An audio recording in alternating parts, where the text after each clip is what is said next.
Liftoff will start in T-minus 10 seconds. 10, 9, 8, 7, 6, 5, 4, 3, 2, 1. We have ignition. It's time! 17 seconds from Game 7 or from championship number 6. Jordan open. Chicago with the lead. Michael got a piece of it. It comes off. The Chicago Bulls have won their 6th NBA championship. Tying run at second, 2 out. Palmero over the head of Jenks. Uribe charges, throws, out! And the White Sox have won the World Series. To the far side around the 8-yard line to Hester. Under it and to the middle with the 15 to the 20. Break free to the 25 to the 30 to the outside. 40 midfield.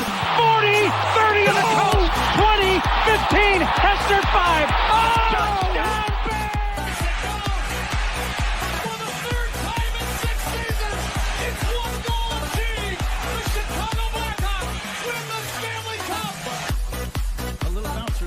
Toward Bryant. He will glove it in front of Rizzo.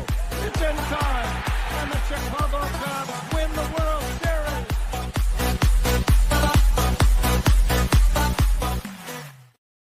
What up, what up, what up? Welcome, Shawn and Maya in the morning on this TGI Mickey Vicky Friday.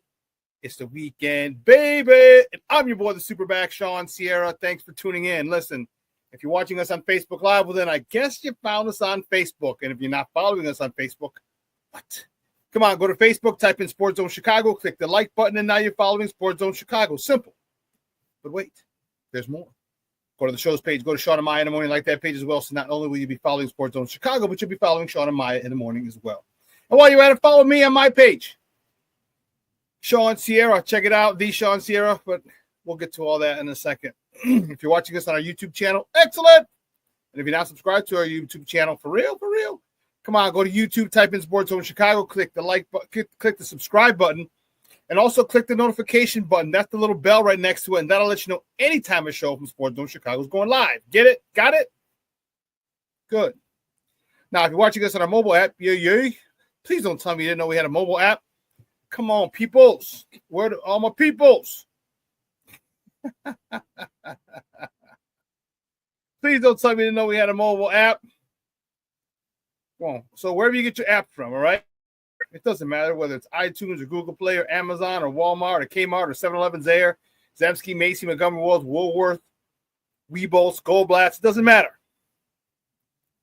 All right, just go there, type in Sports Zone Chicago, download it, take it with you on the go.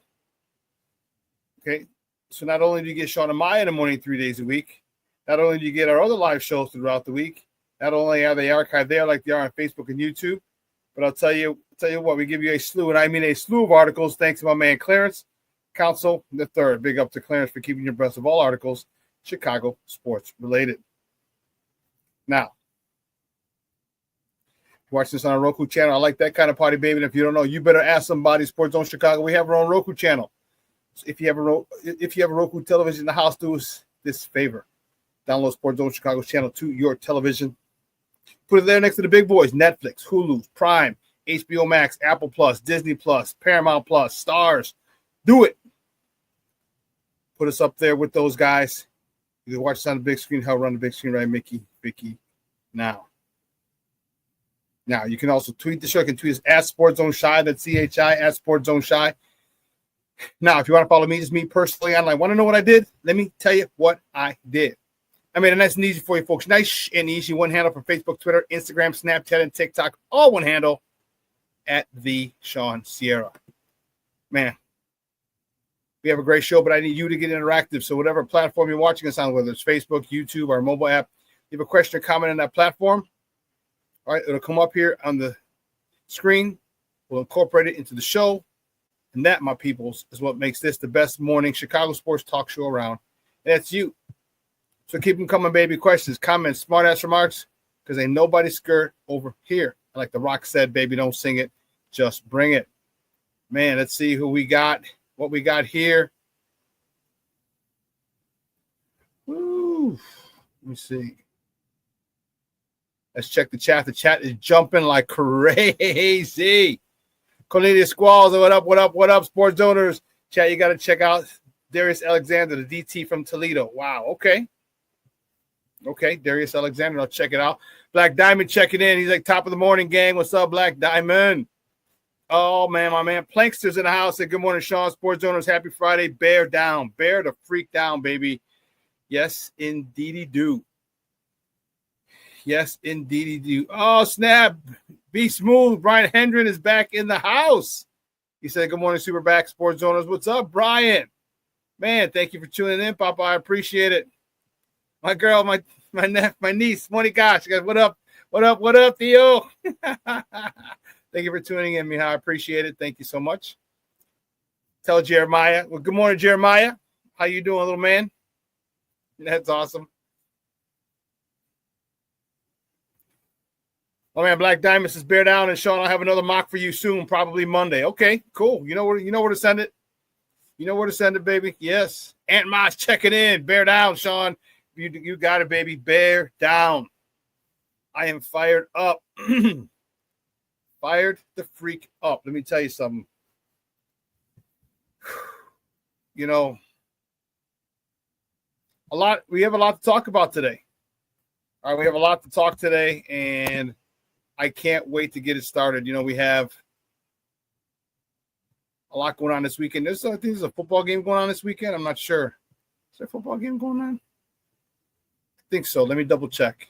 Yeah, I think there's a football game going on. We'll see. I got to see who's playing in it. Yeah. See who's playing in it. So we're going to talk about that. Definitely talk Super Bowl. Definitely talk Bears. A lot of good news, some sad news, right, from the Bears home front. We're going to talk some Bulls.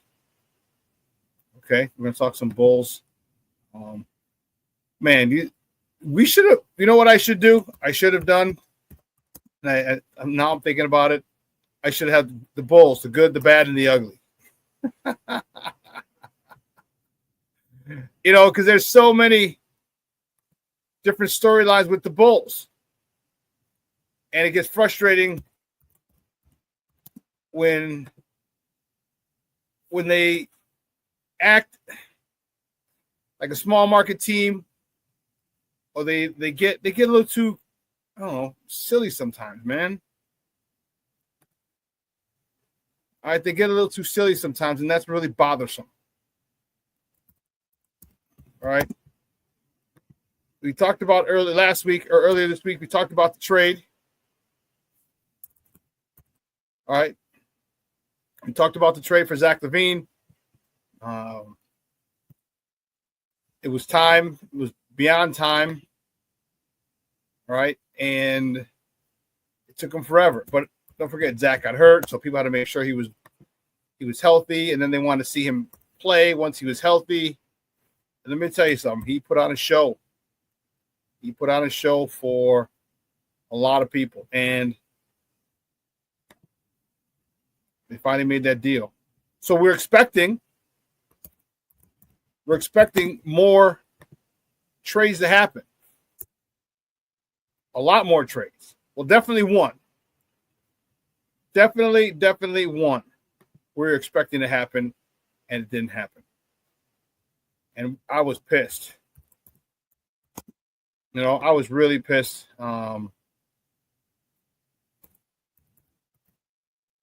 There's no reason for it.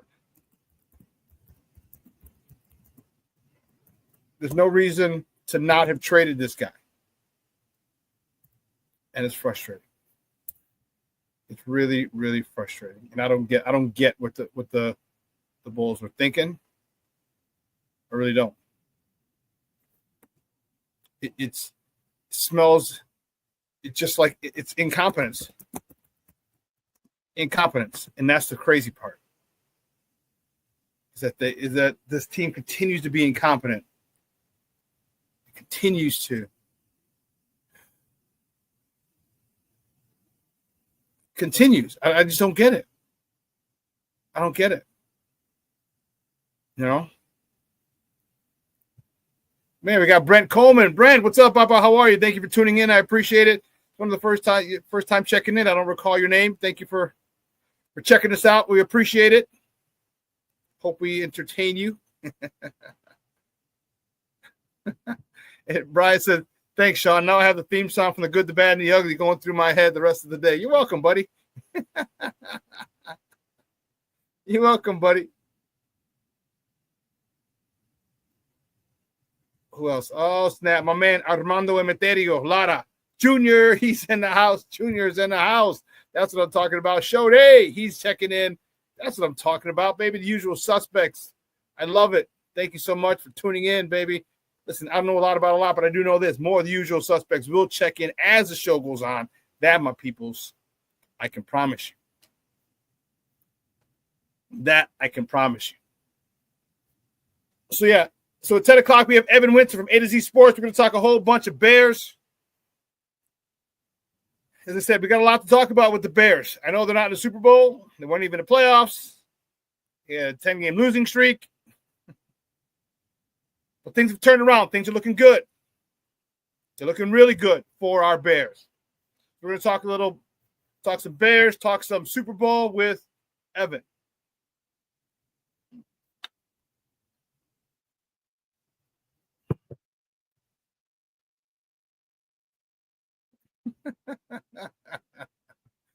You're a fool, Shorty. I don't know a lot, but I do know this. I love me some Shawn Sierra. Thank you, Shorty, man. I appreciate the love, dog.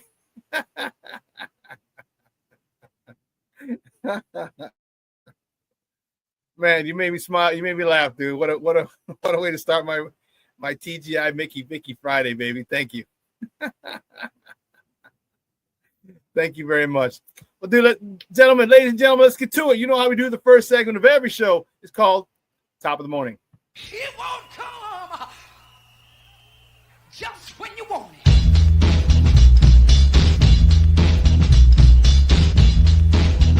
Top of the morning to you. Top of the morning to you. Top of the morning to you. Gentlemen, ladies, gentlemen. So where do we go? We got to start. We have to start here. Wow. Sad news. All right. The matriarch of the NFL. The link from the beginning of the NFL to now. Virginia McCaskey passed away yesterday at the age of 102. Rest in peace, Virginia. She was a daughter of George Halas, who founded the NFL. Remember, he founded the NFL in 1920. The Bears in 1920. She was she was born 3 years after. So she's seen damn near everything in the NFL. And, you know, I just want to say that it was, I'd never met her. Okay, I never met her when I was working as an usher, as an anti-friend usher. But the way she led that organization with grace, she was just a powerful woman. She took over it. She didn't want to take over it. Her husband Ed passed away, and then when her dad passed away in '83, she took over. All right, she took over, and there's so many stories you hear. She lived in Des Plaines.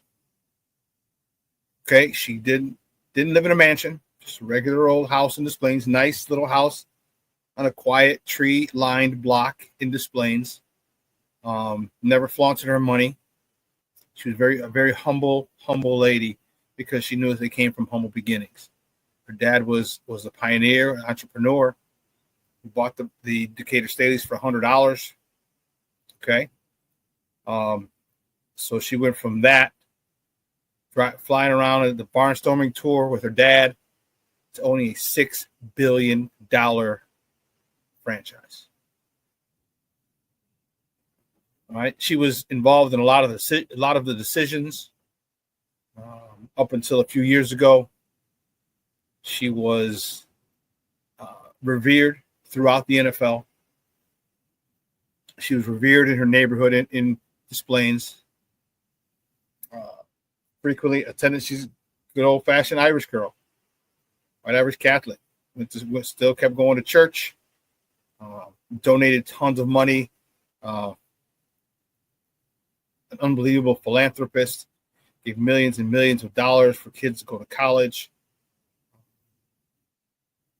And if you listen to Jared Payton yesterday, it was tough. He was on the radio. It was tough for him because of the fact that he meant so much to her and his family. You know, his dad, Walter Payton, my favorite Chicago Bear player, was her favorite Chicago Bear player of all time. Brian was one. I think Walter was one. Brian Piccolo was their second favorite.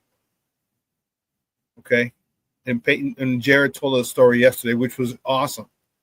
He said he didn't believe he had ever said this story or told anyone the story, but for his wedding, she was invited to the wedding. The reception, he said he got married in Florida. He didn't get married. He got married out of state, but the reception was here in Florida. It was at Soldier Field. It was in the hall. I don't know if it was one of the rooms, one of the Midway Center or whatever. But anyway, it was in Soldier Field. It was just in there. And he said, who shows up? Virginia McCaskey. And it meant a lot to him for her to show up. And then the story, this was a phenomenal story. This is a phenomenal story. So then people wanted to go take pictures in the seats at Soldier Field, but the lights were off. And they asked the people, and they were like, well, we can't do it. We didn't get approval from the city, but blah, blah, blah, blah, blah, whatever. He heard about it, or heard, I don't know if he went up to her and said something, or someone else said. So she went on and said, turn on the lights. And they turned on the lights. That was dope. So people could take pictures inside of Soldier Field. So, I mean, I'm sure there's a trillion other stories. He said the way he made her mother feel, from one woman to another. Remember, Connie was from the South. She went to school in Jackson State with Walter. That's where he met her. So you get a girl coming from the South, coming to a big city in Chicago, it can be overwhelming. And she kind of looked out for her. In ways you probably many owners probably wouldn't. Okay, and or the daughters of owners, because he'd still owned the team back in '75 when Walter was drafted. And I'm sure there's tons and tons of stories. Phenomenal woman, raised 11 kids, 40 grandkids, 40 plus grandkids, and even more great grandkids. So, yeah. From everyone here at Sports Zone Chicago, our hearts go out to her, to the family. It's a difficult time for the family. It's also a difficult time for some people who, like Jared. Some people like Jared who were extremely, extremely close to her. It's got to be tough for Jared. It's got to be tough because that family means a lot to him. She meant a lot to him. George and everybody, they welcome them. And the way that a lot of the public just talks about George and everything, he hears it. He understands, and it's just got to be tough. And I just thoughts go out to people like that, like Jared and the Payton family, who were so close and welcomed into the McCaskey family. So, again, rest in peace to the matriarch of the NFL, Virginia McCaskey. Oof, that was a tough one. Going back to Wednesday, baby. Wednesday, the Bullies.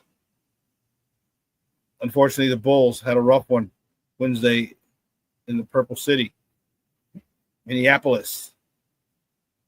Bulls fell to the T-Wolves 127-108. Kobe White led the way with 20 points. Josh Giddey contributed 19. Matas Bucelis, this rookie is awesome. He contributed 14th, and Vooch, Mr. Walking Double-Double, 10 points, 11 rebounds.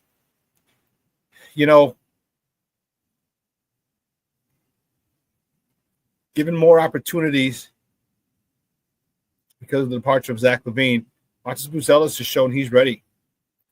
He's ready for the big stage. The only thing he's got to do is get stronger. keeping with the Bulls, the next top of the morning topic. The Bulls host the Golden State Warriors tomorrow night. And new and improved Golden State Warrior team with Jimmy Butler. If you heard, that was one of the big crazy trades over the weekend. Jimmy Butler was traded in a 5-team deal, traded to the Golden State Warriors. That's crazy. So he will be in the building back with the team who drafted him. After that, yeah.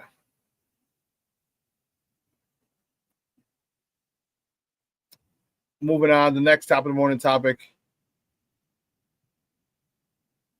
Staying with the Bulls. The Bulls, during the game on Wednesday, made the announcement they have re-signed, they've extended Alonzo Ball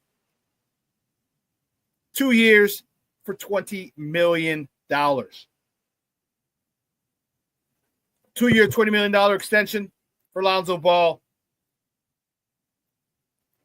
I like this and I don't like this. Okay. 2 reasons. One, I like it. I think his basketball IQ is through the roof. His defensive play through the roof. His ability to get out and get the ball moving up court with his passing ability through the roof.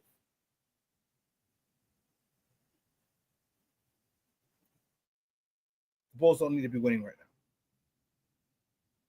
They don't. You want your number 10 now.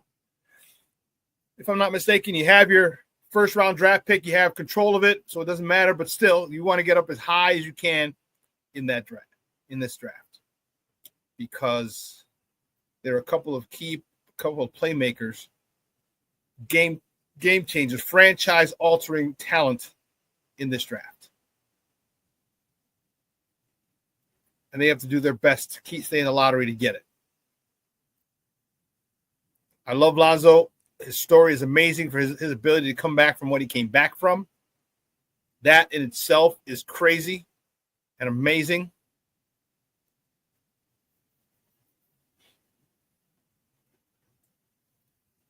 You know, Cornelius, you said, I don't know if he's worth $20 million, but he's been playing some good ball. You think about it, $10 million in the NBA, it's not a lot. It's not a lot of money. 10 per year. I mean, let's be honest, it's like chump change. He's a good player. He's been hitting a 3 at a consistent clip. That's chump change in the NBA. You know what I mean? And for us, like 10 million a year, 20 mil, oh my God. But for an NBA player, a veteran like that, yeah. Yeah. To me, that's nothing. That's nothing.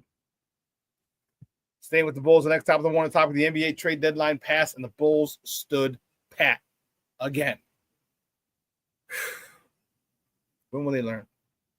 This is what I was talking about. You're supposed to have traded Vooch, and there are rumors. Tons of people were calling the biggest rumor, the rumor with the strongest momentum was that the Golden State Warriors wanted Vucevic. The Bulls wanted a first-round pick. Golden State wanted to give a second, and it didn't come to pass. It didn't come to pass. So now you're stuck with Vooch in his contract, and there are a handful of teams calling about Kobe White. You should have traded him as well. And don't get me wrong, I love Kobe White. I want him to stay. I love the fact that he's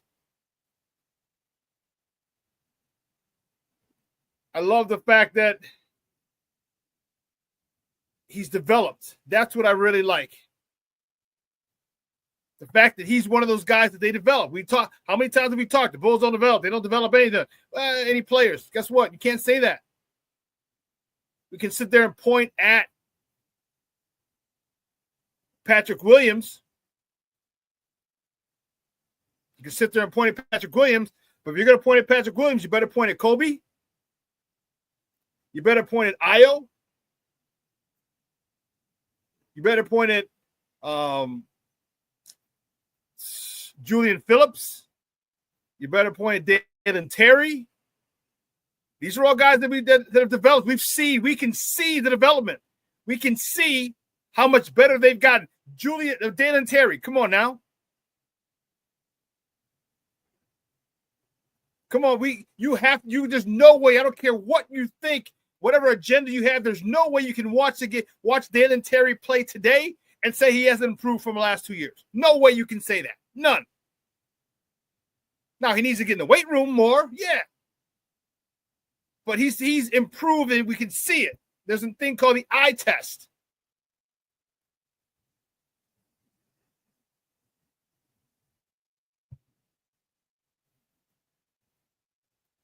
And yes, Mondo, Patrick Williams just sucks. No, he doesn't really suck.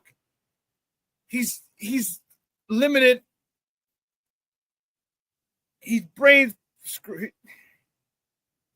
he's mind blown. All right, because we've seen him play. We've seen the kid. We've seen his talent. You can't deny he doesn't have talent.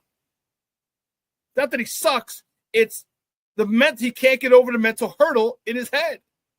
He can't stay consistent. We've seen him go for 20, 25 points, 8 rebounds, 10 rebounds. We've seen him be aggressive. We've seen him dunk on people. We've seen him grab rebounds. We've seen him play defense. But it's not consistent. It's not when you need him. That's the key. It's not when you need him. Like our old Uncle Hawk Harrelson used to say, don't tell me how many you hit, tell me when you hit them. I'm talking about home runs. Don't tell me how many you hit, tell me when you hit them. Are they meaningful? And that's what Patrick Williams doesn't do. At the end of the game or in key stretches, he doesn't give you the meaningful rebound, the full basket, the meaningful box out to prevent the team from getting a rebound. The meaningful things, not when it's necessary. Cornelius, PW showing a little life since they sent him to the bench. Yes, I've been saying that for 2 years. Put him at the bench, have him come off, lead the bench mob. Saying it for 2 years. 2 years. I'm not saying, I'm just saying. I'm not saying, I'm just saying. Next time, the morning topic. The Blackhawks host the Nashville Predators tonight at the United Center. Puck drop is at 7:30 p.m. Central Time. You can catch that game on Chicago Sports Network or listen to it on their flagship station, 7:20 a.m. That's tonight. Tomorrow, the Blackhawks travel on I-55 for a date with the St. Louis Blues. Puck drop is at 6 o'clock tomorrow. You can catch that game on Chicago Sports Network as well, or listen to it on their flagship station, 7:20 a.m. Yeah, baby, check it out. My man, I'm telling you, I love this guy. Manuel Moncada signs with the Los Angeles Angels of Anaheim, a 1-year, $5 million deal. If this dude actually turns out to be something, I'll be mad as hell. Going over with this guy, Tim Anderson. Rebuild the left side of that defense. But Yo-Yo going to L.A. El Cubano in Los Angeles. El Cubano in Los Angeles. Míralo. Man. That's my dude. That's my dude. Well, listen, we're going to take a quick break. On the other side of the break, we have a couple more top of the morning topics. You hear me? You heard me? So listen, don't go anywhere, folks. Keep it locked right here. Shawn and Maya in the morning. Excuse me. Shawn and Maya on Sports Zone Chicago.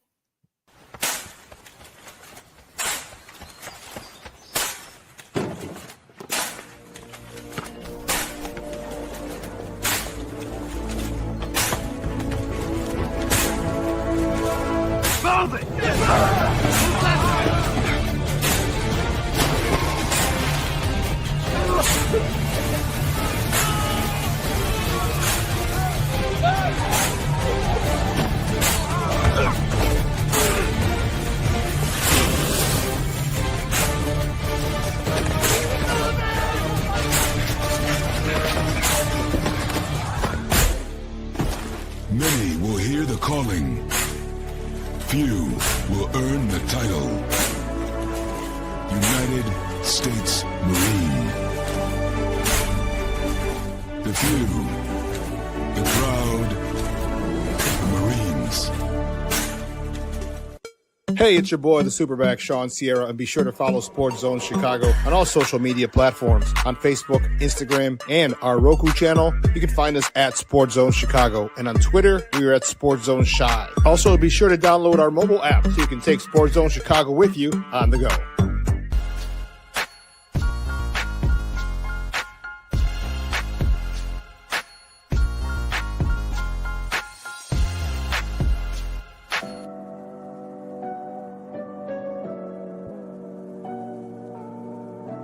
How do you take care of your mind health? For my mental health, I meditate in the mornings. I have my dogs. They're the best. I just find ways that help me just relax. Finding things that make me happy, like being close to my family. I meditate a lot and read books. I have hobbies outside of the game. I'm able to switch off. I'm able to turn my brain off from the game of basketball. Your mind health matters. Your mind health matters. We are looking for a few heroes, mentors, trailblazers, innovators, a passion to change lives, spark curiosity, open hearts, and awaken minds, help students answer the question, who am I? This could be your calling, but this is no job. It's the journey of a lifetime. Be a hero. Be a teacher. Mental health and learning disorders don't discriminate. 17 million children and adolescents in the United States live with disorders like anxiety, depression, ADHD, and dyslexia. Less than half get the help they need to thrive. Help the Child Mind Institute change these children's lives. Visit childmind.org.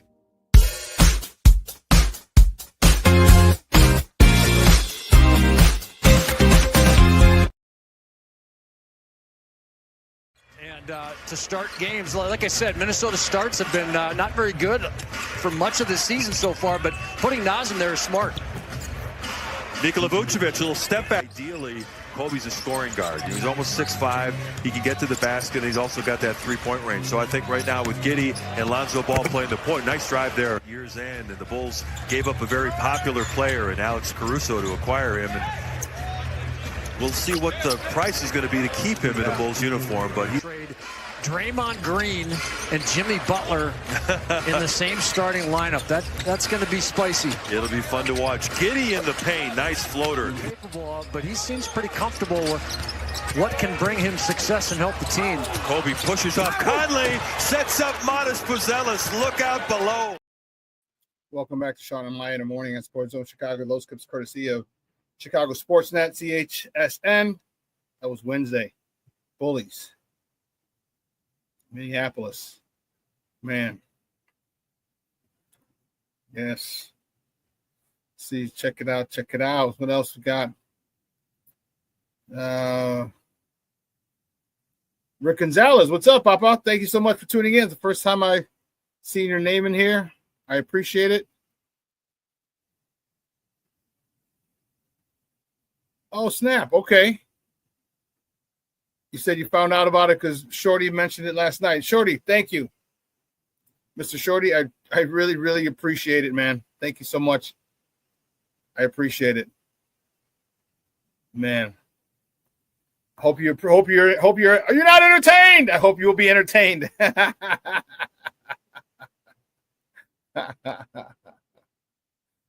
hope. Yes. Yes, look at that. Look at that, Shawn. My promoting you has brought you another sub, and Rick. Yes, thank you so much. I appreciate it. Rick says, "I'll check this out for the next 20 minutes, then I'm heading home to Shaw Local." Which helps still there. Was good. Shorty, man, you do nothing but show love, man. And I appreciate no Diddy, and I appreciate it. I really do. I really do, man. That's good stuff. Yesterday,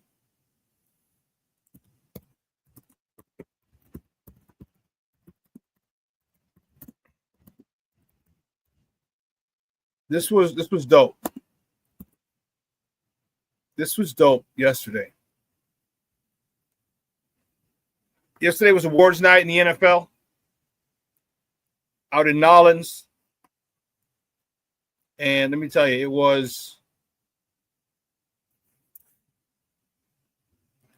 stars were there. When you're Super Bowl week, I'm trying to get down to Radio Row.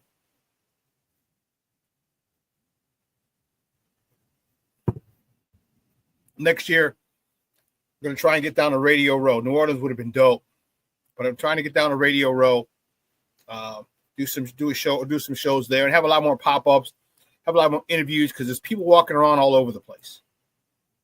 Star NFL players, former players, coaches, scouts, GMs, everybody's down there. Owners. You just got to get a guy who's willing to go out and do the hard work. Say, hey, we'd like to interview you over here at Sports Zone Chicago. Would you mind coming over? Blah, blah, blah, blah, blah, blah. So I'm going to do it. Make sure that we can get down to Radio Row next year for the Super Bowl because that'll be dope. That'd be really, really, really dope. But they had the NFL awards last night, in the Hall of Fame class of 2025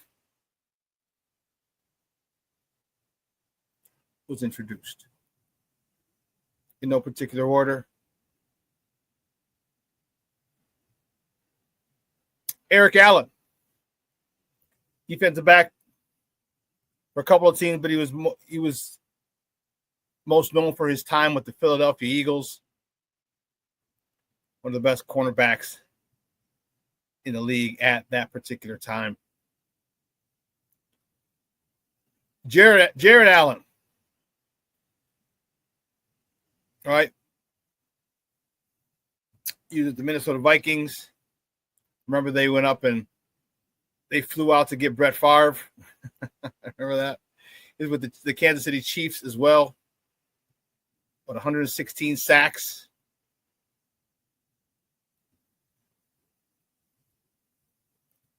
Antonio Gates. It was cool. LaDainian Tomlinson introduced him yesterday, brought him up to stage. His teammate, guy who really, one of the tight ends at that time who revolutionized the tight end position. Remember him, Tony Gonzalez, played around the same time.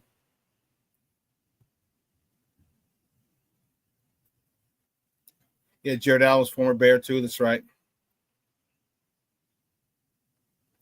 This one was interesting. Sterling Sharp.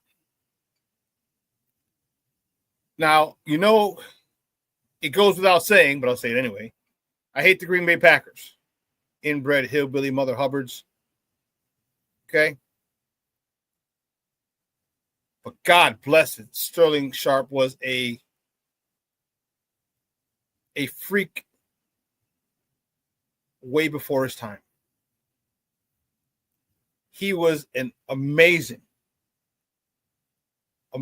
player. And, you know, I'm not a big fan of the Green Bay Packers, dog. You know,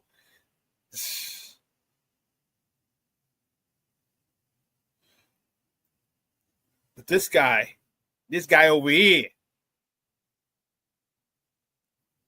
all right, 6-time Pro Bowler. 1, 2, 3, 4, 5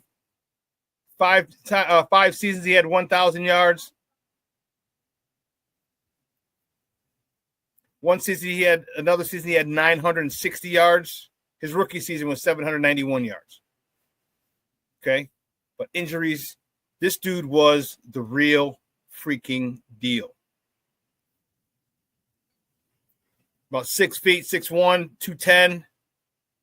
All right, and back then, all right, we're talking 88, 89, 90.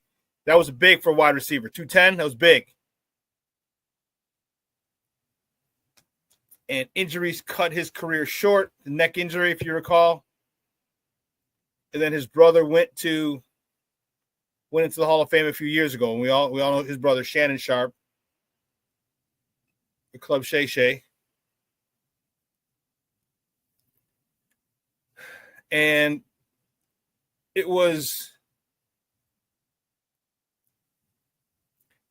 I like this guy.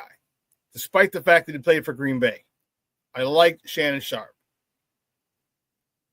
And the fact that he hadn't gotten in, it sucked. And I was wondering if he would get in. I'm grateful that he is, because now there's the first set of brothers to be inducted into the Hall of Fame. And if you ever listen to Shannon, Shannon says he's in a very unique position. Probably the only person in the Hall of Fame who's in his position. He said, I'm in the Hall of Fame and I'm not the best player in my family. I'm in the Hall of Fame and I'm not even the best receiver in my family. The amount of respect that he had for Shannon was crazy. The amount of respect that he had for him was unbelievable. Brotherly love, man, it was unreal.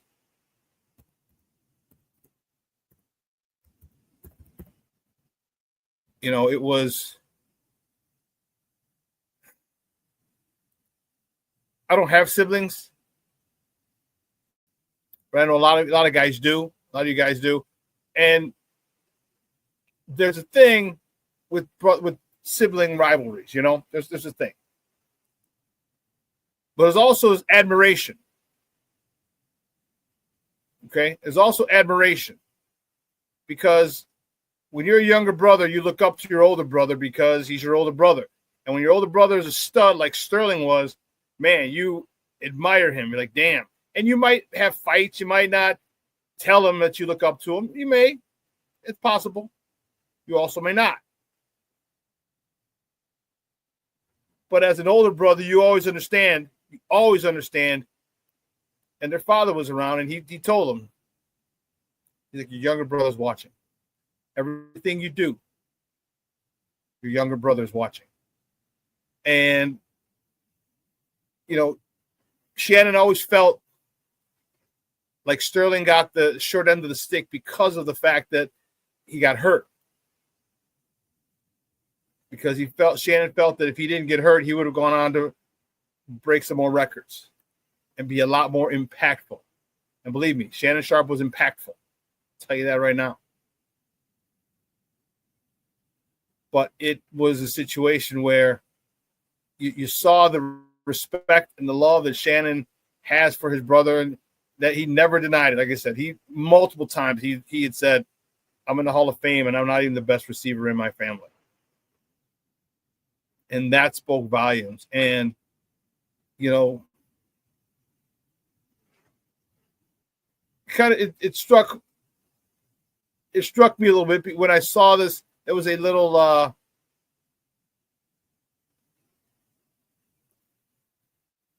clip on social media where Shannon has Sterling come over to tell him the news. And he comes over and he has him, they go over to Shannon's house. He has Sterling come over to Shannon's house. And I guess one of Shannon, I don't know if it's who the lady was, but Sterling comes over. He's like, where's Shannon? He goes, he's in the basement. He's like, okay. So he goes in the basement. And there's cameras there. And Shannon's in his gold jacket. And he's in his gold jacket. And he's like, what's going on? He's like, congrats. You made it. Pro Football Hall of Fame. And Shannon was just like, whoa. Or Sterling was like, whoa. And it was this cool thing because of the brotherly love that they had for each other. And Sterling was like, man, he goes, like, you know, I can't believe, this is how I felt when you when you went in. And Shannon says, now I feel the same way now. And I just thought it was so awesome. Like I said, I know Sterling played for the Green Bay Packers and those inbred hillbilly hick mugs up there. But man, a game recognizes game, and if you're old enough to see Shannon Sharpe play, he was Brett Favre's number one dude, and he was something special. let me tell you, he was something special. And, I have no problem saying that. With all due, I'm a Bear fan through and through. I bleed blue and orange. But I can respect when a player is good. I can respect when there's talent on, when the opponent is extremely talented. And Sterling Sharp was one of those dudes.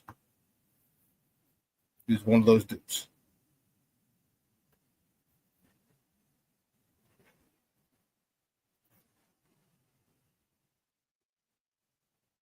Yeah, Cornelius says Sterling deserved it. He was a beast. Yeah, he was. Rick, I agree with you. Fuck Green Bay. I do. I agree with you 100%. But you got game recognizes game, man. And, their story, I think it's the story of Shannon Sharp as well. Of Sterling Sharp. Because Shannon always tells a story. I lived in a 1,000 square foot house with a leaky roof. When it rained, it was wet in the house. And that was the one thing that they both wanted to do was get out, to take grandma out of there. They were raised by their grandmother. And so that was, so Green Bay can go to hell. But man.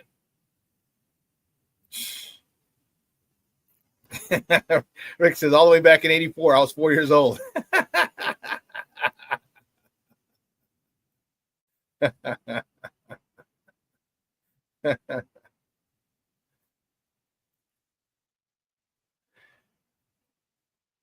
Thy and Smy podcast. How are you, Papa? Thank you for tuning in. I appreciate it. First time here.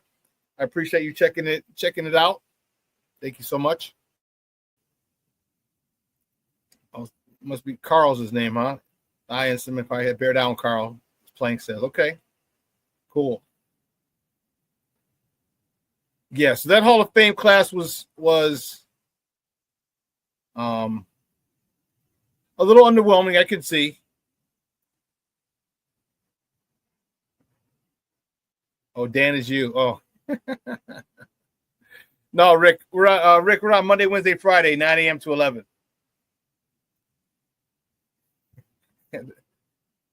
He said, Carl's easier to say than my disgusting screen name.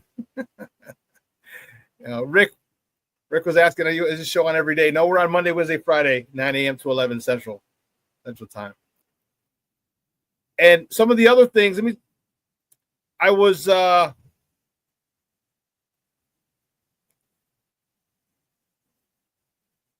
can I put it? I was happy.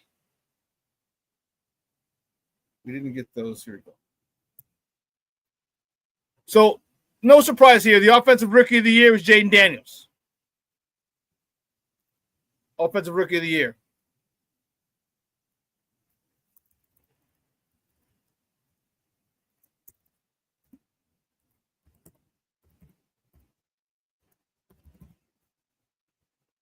He deserved it. No ifs, ands, or buts. He deserved it. And wow, he played phenomenal. Phenomenal. All right, the Defensive Rookie of the Year was Jared Verse. Jared Verse. He was there at 9. He was there at 9.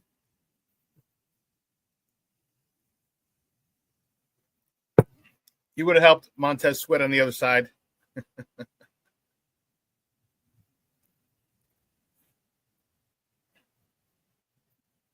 Coach of the Year was Kevin O'Connell. It makes sense.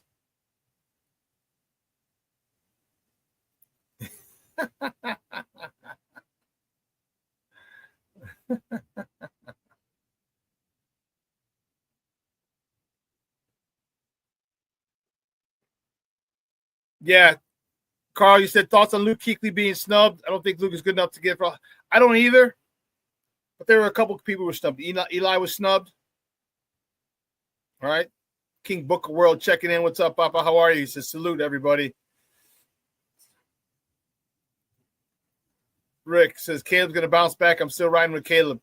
Listen, Caleb has all the talent in the world to be a great quarterback in this league. Okay, and that's the plan. We're hoping with Ben Johnson, molding him, developing him, that Caleb can get close to where the expectations were. And the expectations were sky high. Sky high. But you revamp this offensive line, you get him one more receiver, and you might not even need one more receiver. You got DJ Moore. You have Rome Odunze. You have Cole Kmet. You have DeAndre Swift coming out of the backfield. You got a lot of nice weapons. Tyler Scott, now's your time to step up. Shorty says, Jaden Daniels lost me $7,000. F Jaden Daniels. Don't you mean Shane Waldron and offensive crew lost you $7,000?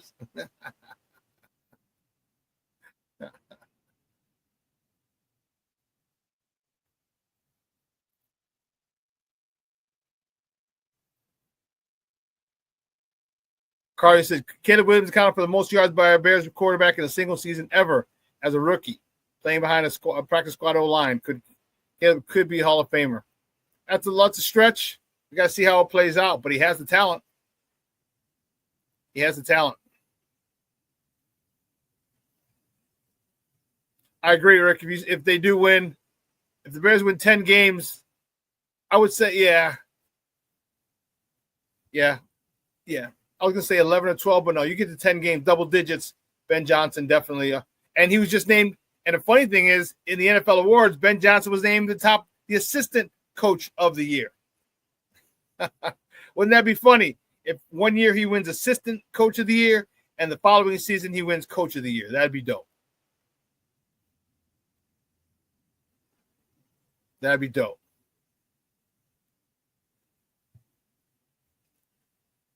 Yeah, Carl, like if you take away Eli's 2 Super Bowls, he's worse than Rex Grossman. But you can't take away his 2 Super Bowls. Can't. And he beat an undefeated Patriot team as well.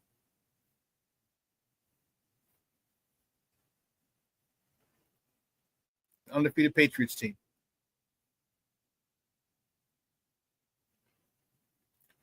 King Book World says, I think the whole Caleb Jaden thing is going to turn out like Andrew Luck RG3.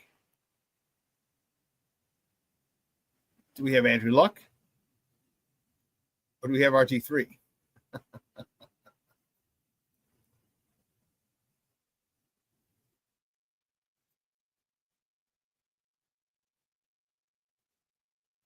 Carl says, one more receiver. Rome Odunze will end up 2025 as a top 10 wide receiver in the NFL. Place a bet on that. Bet us. Okay. I'd be disappointed if he was. Truth be told. I'd be disappointed if Rome was a top 10 receiver and DJ Moore wasn't. Because DJ Moore's your true number one. Highest paid Bear, and he better go to him. But he's building a relationship with Rome. I'm telling you. I don't feel that DJ Moore and Caleb Williams are vibing. I don't think DJ Moore likes Caleb Williams. You can sit there and they can try and play it down because they're not going to say that publicly. That's just how I feel. Just listening to the way DJ Moore talked about him the other day when they were there for the press conference. And DJ Moore, and I know they sat next to each other, but DJ Moore came down the stairs and Caleb Williams didn't even dap him up, didn't say what's up, nothing to him, just walked right by him and right to Rome Odunze. That's just my opinion.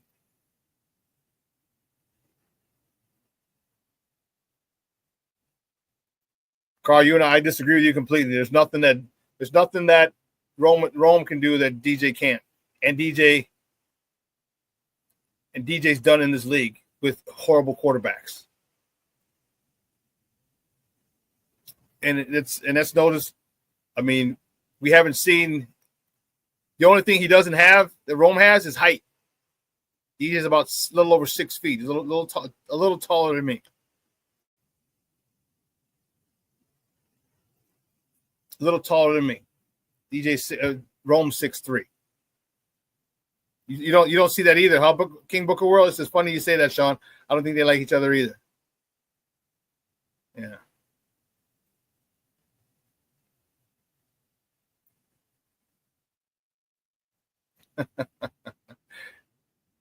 DJ Carl says DJ Moore played every single game behind being injured last year. My crackhead theory is that DJ hurt his groin trying to add humans to this earth.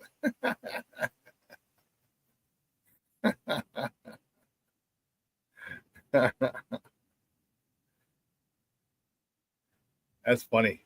That's good stuff. But I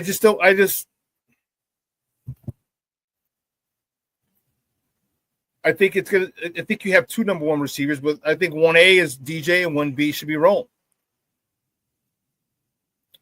I just think that.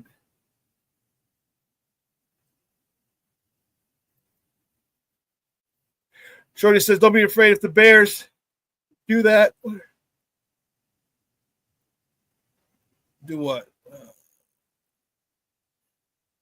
Oh, you draft running back at 10? Don't do that. Don't do that. Don't do that. Don't do that.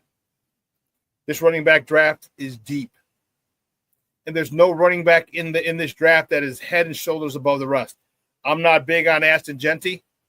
Let me say this. I'm not as big on Aston Gentry as other people are. Okay? I think the kid's good. I think you get another good running back in the third round.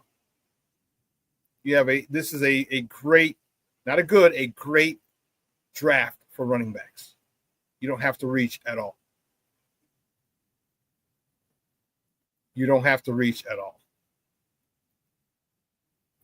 I mean, I would say if you can get something,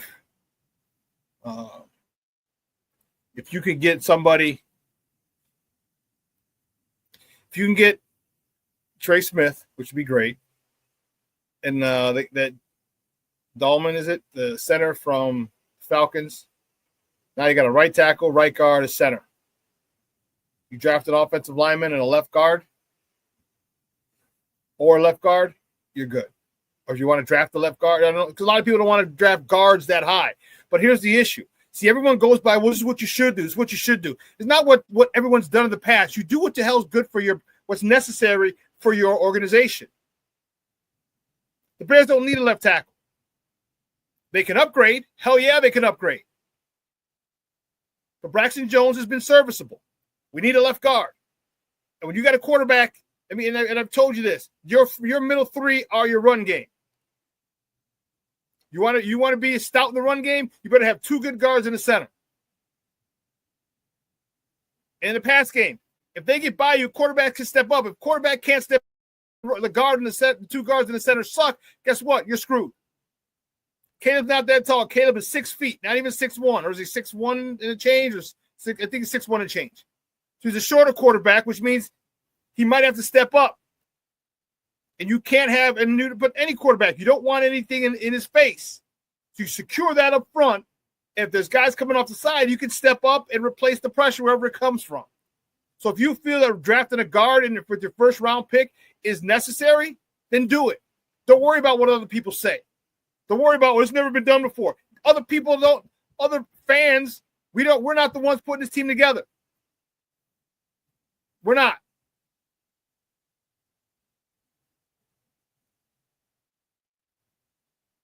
So if you need to draft a guard, draft a guard.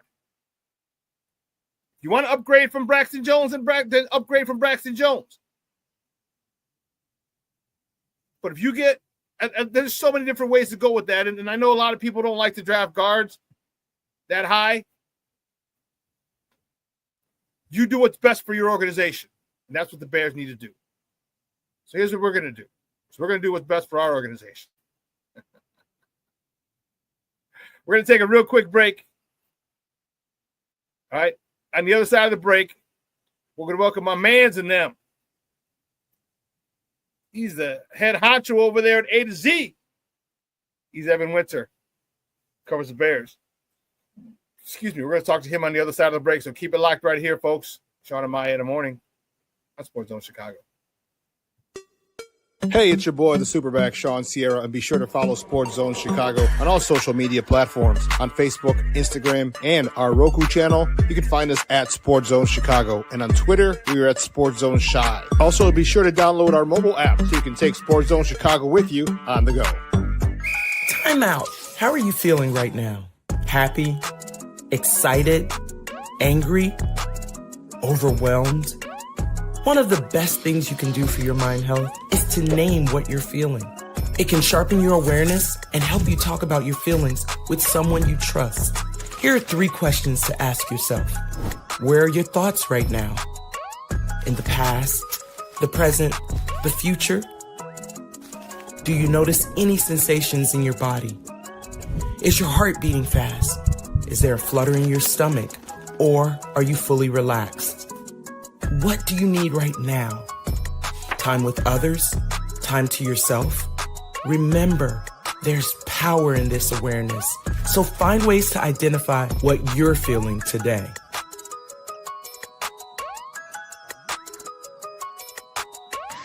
Hi, guys. Hey. Hi, Megan. Hey, Jessica. Megan, you're a tramp. Brian Fitch told me you guys made out. Everybody knows. He said your breath smells like garbage. And he almost puked. He says you're the most desperate girl he knows, besides your mom. How many boyfriends does she have anyway? Lots? Your makeup makes you look like a clown. That zit is huge, zit face.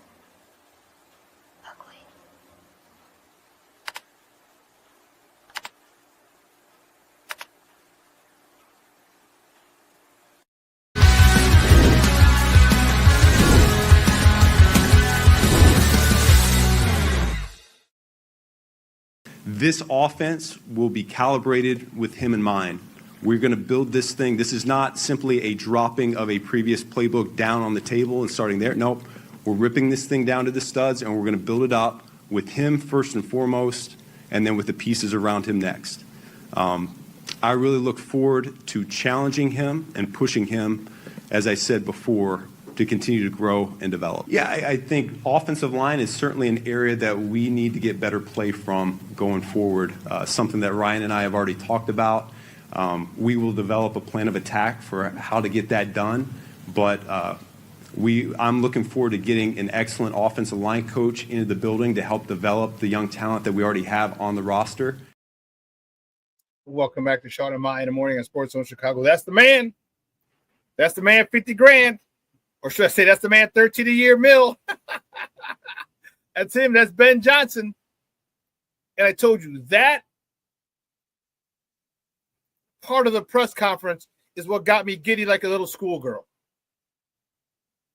We are going to break it down to the studs and build it around him. Unreal. Crazy. You actually sound like a guy who has a damn clue, Ben Johnson. What's wrong with you? We're not used to that shit here. And then build it around the talent that he has around him after you build it around his skill set. Crazy. Crazy, crazy, crazy. Man, we're going to talk to my guy. I'm going to see what excited him about the Ben Johnson press conference and the hire. Man, he's a good friend of the program. He's been rocking with us for a while now. He's a co-managing editor at A to Z Sports, NFL part. You can catch him on Twitter at Evan _ATOZ, A to Z. Guys, just welcome back to Shawn and Maya, Evan Winter. Evan, what's up, Papa? How are you? Shawn, what's up, man? Good to see you, bud. Hope all's well. Things are good over here. And a little cold today, 24 degrees, but I'll make it. I'll make it. I know how to layer. We're good. Yeah, man. As long as you're wearing the right stuff, that's what matters most, right? You can I mean, trust me, I've been up there. I've been to Chicago in February, and oh my God, it was as miserable as it sounds. But you know, having the right layers definitely helps. But you know, they only go so far at the end of the day. Yes. So we haven't spoken since the hire. So what do you think? No.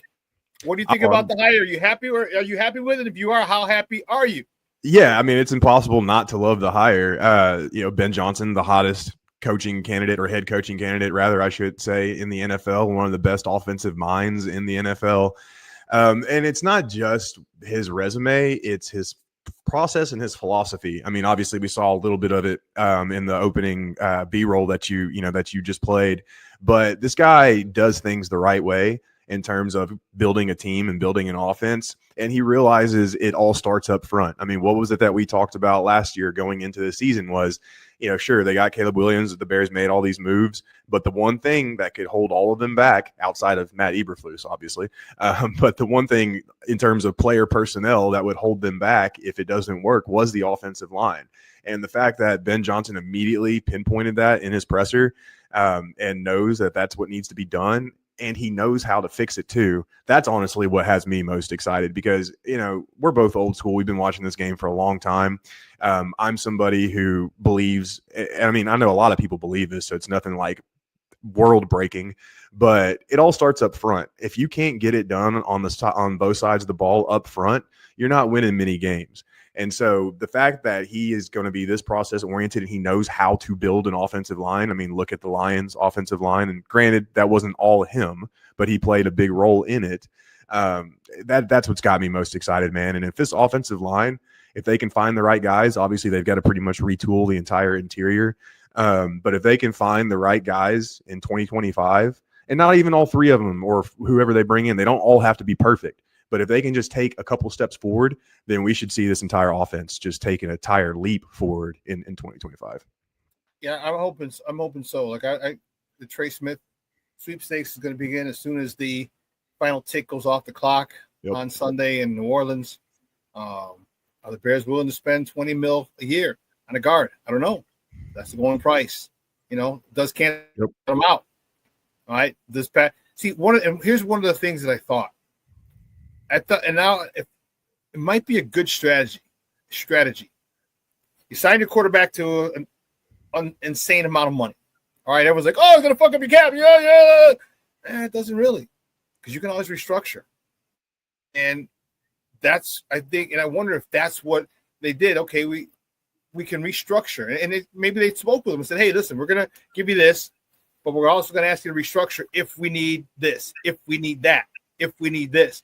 And you can always go around to the quarterback and say, "Hey, listen, look at this dude, Pro Bowl dude. We need you. We need to re-sign him." Maybe that's what the Chiefs were thinking, long term. Now that's crazy thinking, but maybe it is because how do you let that dude out? How do you let that guy out of Kansas City? I don't know. Yeah, especially whenever you look at what they've got going on at the tackle position. The Chiefs' offensive line isn't one of the best units in the NFL, but their interior offensive line is really good with, Joe Thuney, Creed Humphrey. Well, and I know they've slid Thuney out to tackle here recently.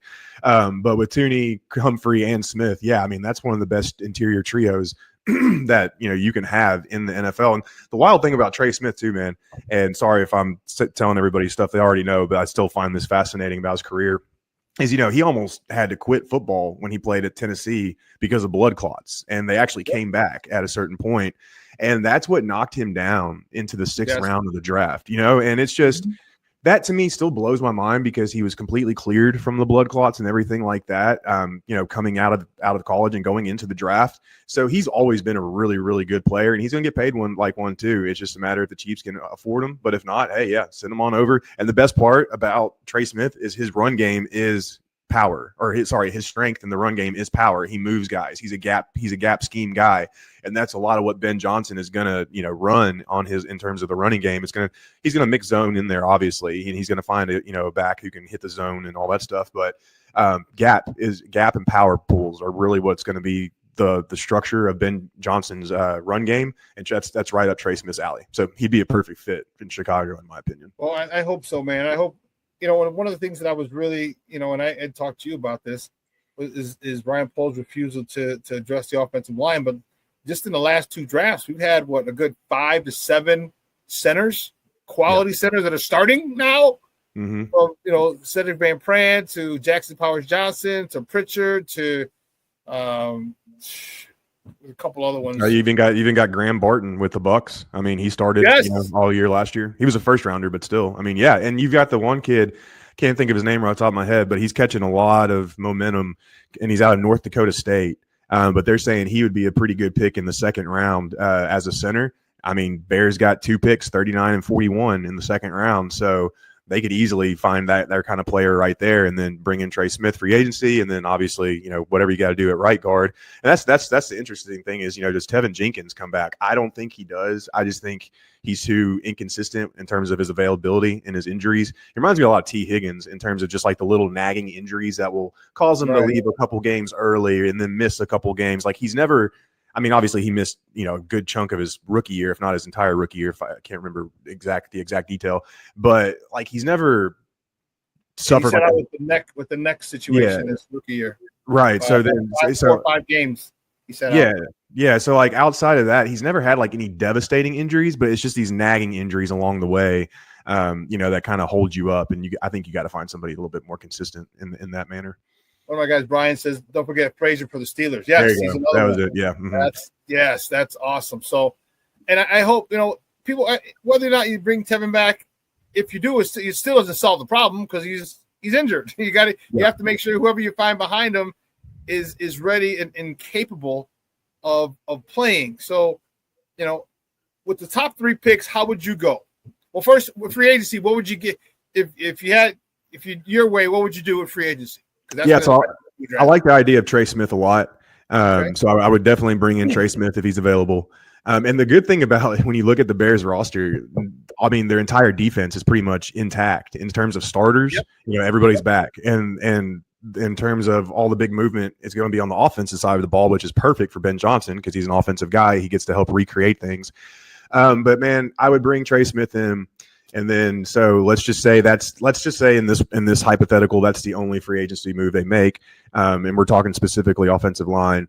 Then I would go in and I would draft Kelvin Banks out of Texas at number 10. I really, really like the idea of him playing guard early on and then bouncing out to tackle if something happens with Braxton Jones. Let's say, the Bears just finally feel like they, like you were talking about earlier, like they need to upgrade.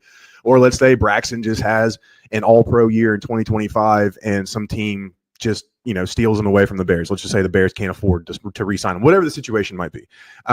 If something ends up happening with Braxton, then you can kick Banks out to tackle where he might be a better prospect long term.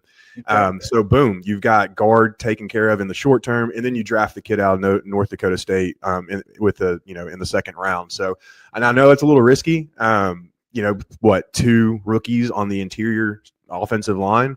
But with a guy like Trey Smith, who's experienced, a guy like Braxton Jones on the other side, who's experienced, those 2 rookies would be sandwiched in between 2 pretty solid players that could help kind of accelerate the learning curve. But in terms of offensive line, that's what I would do.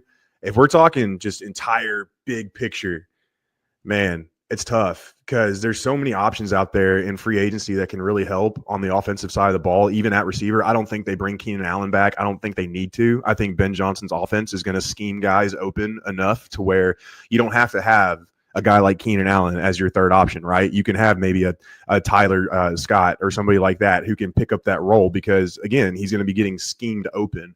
But I would probably try to find a decent wide receiver 3 in free agency. I would definitely try to find a tight end to help supplement Cole Kmet as well. And then on the defensive side of the ball, you can never have too many corners. I realized 2 of the corners on the Bears roster, Jalen Johnson, and then what's the other guy's name? Hold on. Eric Stevenson? No, Blackwell. Jalen Jones and Josh Blackwell. They're both restricted free agents. So the Bears kind of control what's going to happen with them in free agency. I think you re-sign those guys, add another, solid backup corner because you can never have too many corners, especially in the division the Bears play in. And then you try to get one more pass rusher because obviously you're going to lose probably most likely Darrell Taylor in free agency. But if they can find that guy opposite Montez Sweat, I don't know, DeMarcus Walker's serviceable. He's doing all right. Austin Booker's up and coming. But if you can find that one guy opposite, Montez, then that would just be absolutely dynamite in my opinion. So that's kind of the layout of what I would do with free agency and draft. Guys, we're joined by Evan Winter, co-managing editor at A to Z Sports, talking Bears football here on Shawn and Maya in the morning on Sports Zone Chicago. One of the guys said, what about Amagaji? How do you feel about him? I'm okay with him. If you move him to guard, I am more than okay with him. tackle. He was out of position. He wasn't properly developed. He came in hurt. He missed a lot of time. I mean, it was just a cluster mess with him, dude. Like, first of all, he's from a 1AA school from Harvard, all right, from a small school. The town is where it is. Then he comes in hurt. Like, come on, you can't. And then you throw him out there without properly without proper reps and everything. It was a disaster waiting to happen. And boy, did it happen in a nasty, nasty way. So there's a possibility. I think he might be the guard we need. He might be, and that would be phenomenal if we get Trey Smith and then Kirana Magaji does well at the left guard. That would be huge. I assume you're going to put Trey Smith next to Darnell Wright, his college teammate. Right. Yeah. That makes a lot of sense. Well, and honestly, you know, with him, it's definitely a redshirt year last year, and they've got to bring in some tackle depth too, because obviously they can't rely on him in 2025. I mean, I'm not trying to say the kid's career is over with, but just based off what we saw in 2024, you can't rely on him to be your swing tackle going into this year, especially if you move him to guard. Another name at guard that in free agency that really stands out to me, and a lot of it's because I kind of laughed at the idea going into 2024, so I've got some egg on my face, but I'm more than happy to always admit when I'm wrong. But Mekhi Becton with the Eagles is really interesting, you know, because he's gigantic, right? He's like 6'6", 315 pounds. When I first heard that the Eagles were moving him to guard, I laughed. I was like, you don't put 6'6" guys in at the guard position. That's just not how that works. But it's worked. And maybe that's just more of the Eagles offensive line, you know, their chemistry and how they do things. Maybe it's Saquon, whatever it might be. But he's somebody that's kind of on my radar going into the offseason. That might be an interesting look as well. But I definitely think Trey Smith's your number one option if he's available. And I think, honestly, you pay that man whatever he wants. Obviously, don't go crazy. But I think you definitely pay him top guard money to bring him in. I think that would be a good investment for the Bears. I do too. And, you know, that's the thing you have to remember. Is this about developing Caleb? If it is, then you need to make sure that you protect him. 100%. You need to make sure he has the utmost confidence that he's not going to have to run.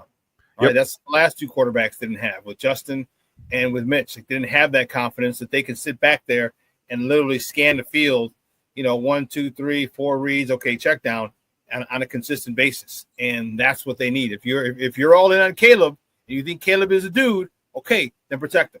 Yep. Which is one of the reasons I didn't. So let me ask you this question. Because one of the reasons I didn't want Ryan Poles back.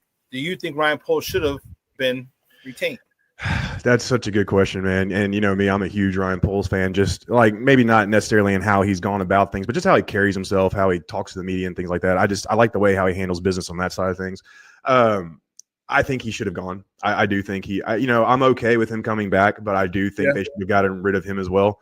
You know, once we found out more details about the whole Eberflus hiring process, man, it feels like he lucked into Ben Johnson, right? So like, if Ben Johnson isn't in, let's say Ben Johnson got hired away last year. Do we really have faith in Ryan Poles to make a good hire this cycle? I don't. I don't think that at all. And the Eberflus thing was just such a disaster. You've really got to call that into question when it comes to the guy hiring the guy who's supposed to get the most out of these players. And he failed at that in one of the most upmost manners. And I'm just also a big fan of, or not a fan, but I'm a big believer of when you get rid of one, you got to get rid of both, because what happens is you get stuck in a cycle like the Titans are in right now, right? So a few years ago, John Robinson got fired because of the stupid A.J. Brown trade, one of the dumbest trades in NFL history, and rightfully got fired after A.J. Brown smoked the Titans, you know, the year after he got traded. And there was also a lot of clashing between him and Vrabel. Vrabel stayed on. Then the Titans then hired Rand Carthon. Vrabel was then fired. Then they kept Rand Carthon, and now they have Brian Callahan. And going into this offseason, Rand Carthon got fired. So now you've got Brian Callahan with a new GM going into a must-win year. If the Titans finish with another top 5 pick, Brian Callahan's gone. So are you going to keep the GM or are you going to get rid of the GM? It just creates this just awkward cycle. And now there's this thing in Tennessee where there's like a de facto GM, and his name's Chad Brinker, and he's really the player personnel director. So there's just this mass confusion. There's not a clear leader. There's not a clear voice when things need to get done. And it just creates this crazy cycle of ineptitude. And so that's why I'm a believer of when the GM or the coach has to go, both have to go. Ultimately, I like a lot of things that Ryan Poles has done, But I think the Eberflus mess up was so bad that he should have gone as well. So I don't know if you heard. Did I delete it? Yes, I think I did. Son of a biscuit. According to Courtney Cronin here for ESPN, Ryan Poles was scheduled to get an extension. So that's interesting. His timeline matches up. His contract matches up with Ben Johnson at 5 years. So, or it's going to end. They're both going to end at the same time. So that came across yesterday for Courtney Cronin from ESPN. So and when I saw that, I'm like, okay, finally, that makes sense. So with that being said, how much has Kevin Warren put his imprint on all this stuff? Yeah, that's another key factor too. I think he's had a big say in it. He kind of made that clear from the beginning once Eberflus was let go that he was going to be involved and that he's going to take a firm stance in things. I definitely think he's played a big role in this. I think he's a very stern guy. Obviously, he doesn't play around. But I also think he's got a really good pulse on the league and how things work. And right now, it's offensive head coaches. If you've got a good young quarterback, you need an offensive-minded head coach. It's just, yes, D'Amico and CJ have worked pretty well so far, even though they took a step back this year. CJ and the Texans did. Now, a lot of that's probably Bobby Slowick, but that's a whole nother conversation. But if you've got a young quarterback you're trying to develop, it's different with Joe Burrow. You can bring in a defensive-minded guy with Joe Burrow. He's going to leave Joe Burrow the hell alone, right? But when you actually have your head coach coming in, and Dan Quinn and Jane Daniels is another example of, that kind of goes against the grain of what I'm talking about. But Dan Quinn also had a former head coach in Cliff Kingsbury handling Jaden Daniels' development, so it's a little bit different there. But I think Kevin Warren has a really good pulse on the league, and he realizes that 9 times out of 10, if you've got a young quarterback, you need an offensive-minded head coach. And I think that paved the way, a lot of the way in terms of the search. Yeah, I think Kevin Warren's really flexing his muscles a little more. I think he's one of the reasons that Ben Johnson's here, and Cornelius, he writes it too. He says Kevin Warren has a lot to do with Ben Johnson being here. I think he just basically told the McCaskies, here's the cost of doing business. All right, he's allegedly getting a rumor to be getting paid $13 million. Yep. While you're still paying Eberflus, so, and he's like, hey, this is the cost of doing business. You want to act like you want to be one of the big boys, you got to pay. And I think that's his mentality, and the Bears are with it. And I like it. And why not? And real quick, why not go all in right now? Like, you have the quarterback on the rookie contract who can be a top 10 quarterback in this league. You've got a talented roster. You've got the right pieces. Yeah, why not just push it all in on these next 4 years? And if it doesn't work, oh well, at least you can say you tried and you did it the right way. But yeah, go all in right now. Not like all in like the Bucs did in 2020 or the Jets did over the last couple of years, but in terms of being smart, resourceful, and sound, yeah, go all in on these next 4 years. Do whatever you got to do. Well, there's no guarantee. So if you're gonna fail, you might as well fail saying, hey, listen, we did everything possible. We did this the right way, and it failed. So you know what? Let's do it the right way again, because it's not guaranteed even if you do it the right way. But if you do it the wrong way, it's guaranteed to fail, as we've seen for the last. When was the last Super Bowl? 85. Okay, okay. You know what I mean? So come on, man. It makes sense to do things the right way, and I think that's where Kevin Warren really has stepped up and said, hey, you know what? This is what we need to do. Yeah. Your thoughts, speaking of Kevin Warren, your thoughts. Do we get shovels in the dirt this year, like he said? And if we do, where is it? Arlington Heights or on the lakefront? Man, this is the one thing I'm not good at is stadium stuff. Like, I honestly have no idea. I think with all the excitement, and I'm not trying to link everything back to Tennessee, but it reminds me of the Titans. I'm out of Nashville, obviously, but right now they're building their new stadium. And one of the biggest things or one of the biggest talking points around them right now is like, how do they sell tickets for the new stadium with the current state of the team? The team sucks, right? The Titans are awful. Like, they have no direction. So how do you promise your fans, or how do you sell tickets and stuff like that to your new stadium with this product that's currently on the field? I think the Bears obviously have a lot more promising product to put out than the Titans, obviously. So it wouldn't surprise me if they go ahead and try to capture this momentum and they break ground this year. So if I had to say, I would say yes, that we'll get it this year. I don't know where it's going to be. Like, that's the part I suck at. I'll just go ahead and say Arlington. But like, yeah, I think they'll realize, like, hey, we need to capture. Obviously, last year had a lot of momentum. There's a lot of good feelings going into the season last year. Didn't come to life. You had people are a lot more cautiously optimistic this year than they were last year. I think last year was just a lot more full-blown optimism. This year, people are a lot more cautiously optimistic, but I think there's enough optimism there for the Bears to go ahead and start breaking ground. Yeah, so I think we'll get it this year. I hope so too. And me personally, I want it on the lakefront. And everyone's talking about. Everyone's like, oh, well, you got this and this, and I'm like, stop the freaking Stockholm syndrome. I couldn't give a rat's ass about these billionaires making more money. I couldn't. Yeah. All right. I want to keep this shit in Chicago. I want to keep it in the lakefront. I want the north wall of that whole thing to be glass so you can look out into the best skyline in the world. That would be sick. All right. Yeah. You can still build stuff that adjacent to the new stadium. You can have the museum. You can have a sports book. You can have everything. And the renderings they have are perfect. They have restaurants. The trains run right into it. It'd be awesome. I don't give a rat's ass if they can sell for more money. I'm not that shit. I couldn't care less. Everyone's like, well, it makes sense for them. Yeah, I'm a business cool, sense. Yes, it does. But I'm not the one making the money. I'm not the one getting the billions. So I want it, convenient to me. As far as tailgating, hey, well, you know what? You might lose some tailgate spots, but you know what? The experience inside the game, inside the stadium, is going to be so much better. So everyone with the Stockholm syndrome, like, oh, they have to do this to be better. No. You're worried about what the money they're going to make. I don't give a damn. They're making their money anyway. I want it convenient for us. I want us on the lakefront. I want a whole bunch of stuff and everything else that accompanies the concerts, Big Ten football championship, Final Four, WrestleMania. I want all that shit downtown. I don't want to have to go to Arlington.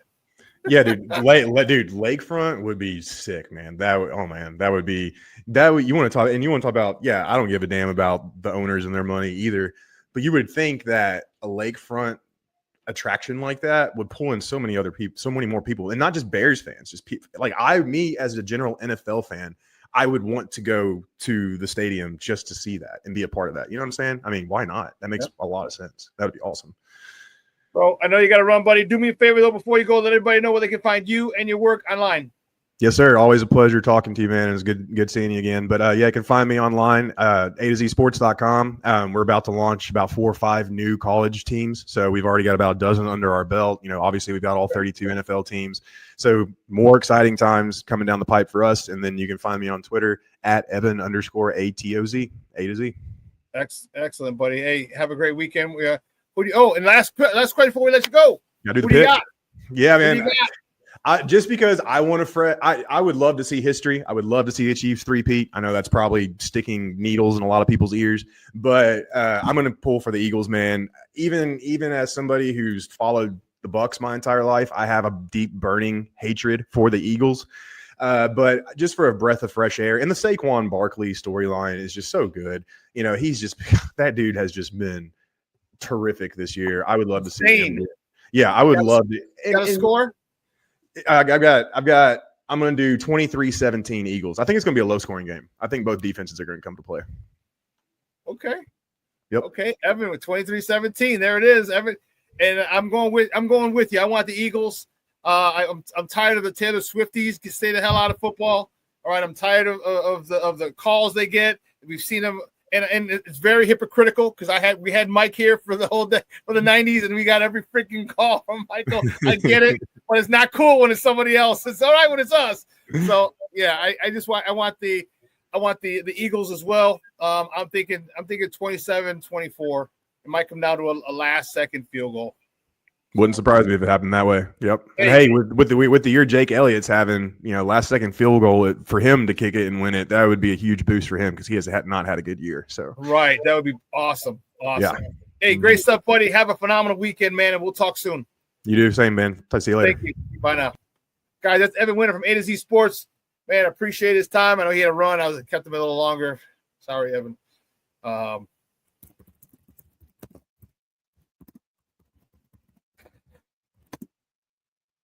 Wrong one. Let's see. So What did I say? 27, 24.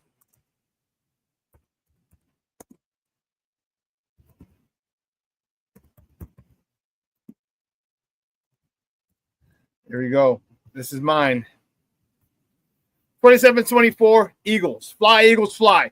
The only bad part about it is that Eagle fans are such jerks. They are such jerks. I think they feel they need to be jerks to live up to a certain standard. They're jerks. You see a whole bunch of visiting colors or jersey, man, they'll still off you. They'll fight you. But I'm done. Brian, yes, I'm done with the freaking Swifties. Mondo, leave us Swifties out of it. Hey, you brought it. You came in by yourself. We didn't want you here. James Ford checking in. What's up, Papa? Good morning. Cornelia says, I want Mahomes and Andy Reid to make history. Okay. That's cool. I don't. If they weren't such little diva, they didn't get all the little calls. You know what I mean? Like, if there's a style, there's a style of football that I love. Okay, you go back to the 90s with the Cowboys. I love that style. They're punching you in the mouth. They were punching you in the mouth and taking that shit. That's the kind of football I like. The Eagles are going to punch you in the God-blessed mouth. We got Saquon. We got the best offensive line in football. We got Saquon Barkley running behind the best running back in football. Running back behind the best offensive line. Oh, it's on now.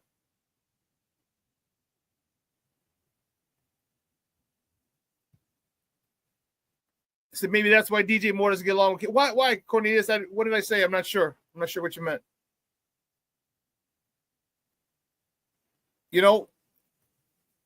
There's a way, and I understand that everybody wants the touch, the passes, the quarterbacks, and blah, blah, blah, blah, blah.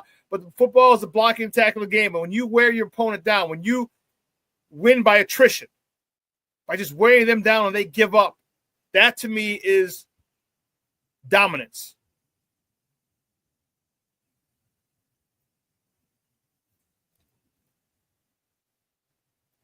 Oh, okay. You said maybe that's why DJ Moore doesn't get along with Caleb, because DJ's a Philly kid. Caleb's from the DC area. DC and Philly not get along? Okay.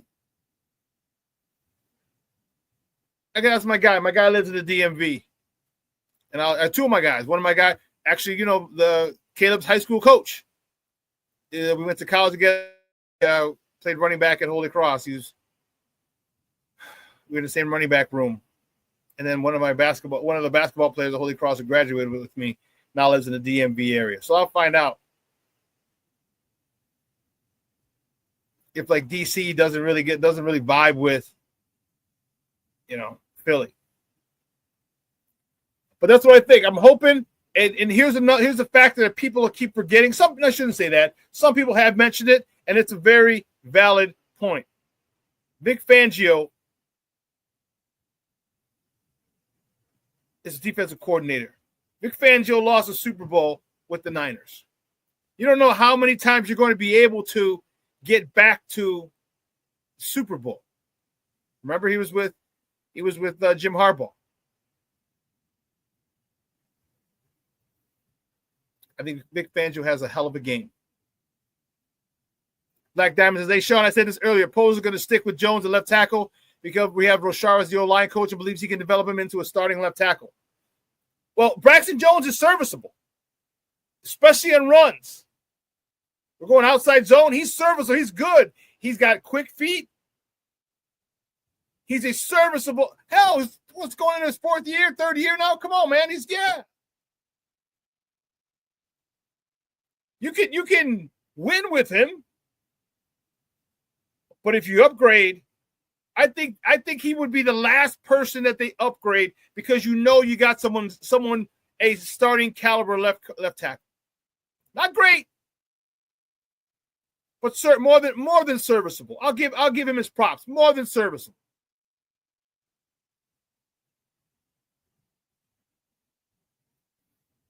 Yeah, I think left tackle is the last spot that they address on the offensive line. And it might not be till next year. You might pay Trey Smith. You might pay Dahlman, the center, and you might draft the left guard. Unless you think Kirana Magaji is a dude that can really be that left guard. But then, what about an edge? What about an edge rusher? Because if you're able to get in free agency Smith and Dahlman, now that opens up a whole lot. And someone had talked about Ashton Jeanty at 10. I still don't think you take Ashton Jeanty at 10, even if you get 2 more offensive linemen. I think you can get good value in the 3rd and 4th round with the running backs. If that's the case, I say you go get an edge. I say you go get a stud DT. I know Mason Graham ain't going to be there. That's for damn sure at 10. Ain't going to be there. That's for damn sure at 10. So, who do we go get? Or do you just say, fuck it, and I'm going offensive line. I'm getting stud offensive linemen, as many as I can at 10. Or with 10 and then my second rounds. If you get a right guard and center in free agency, you get that left tackle. But is there a left tackle that you want to take at 10? That's the question. Talking Will Campbell, okay. They're talking about making Will Campbell, moving him to guard and leaving Braxton at tackle. I'm okay with that too. But here's the thing. If you draft Will Campbell and Kirana Magaji plays well at guard, well, man, now you can bump Campbell out to the tackle. They're talking about his arm length is questionable. Let me tell you something. When people make shit up, it bothers me.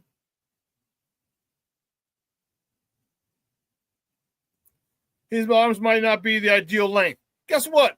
Not a lot of people are ideal at their positions. Let me tell you something. Would you take Aaron Donald? Who would take Aaron Donald? If Aaron Donald, remember, we almost drafted him. So the Rams snuck him in front of us. Well, they didn't sneak him, but they yanked him in front of us. He's only 6 feet. He's 6 feet, maybe 6'1". Not what you want in a defensive tackle. Nothing like you want in a defensive tackle. Not ideal. It's not about the size. Spare with me the numbers. Spare with me the stats. He's only 6 feet. His arms are 2 inches short. He's this. He's that. I don't give a shit. Show me the tape. Show me the film.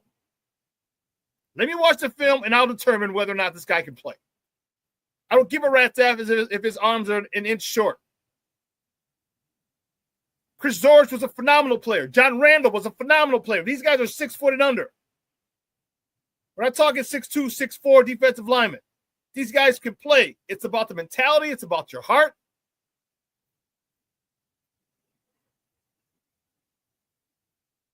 It's about what you do. Show me the tape. And if he played, listen, everyone's talking about it. He played in the SEC. He didn't play in the Big Sky.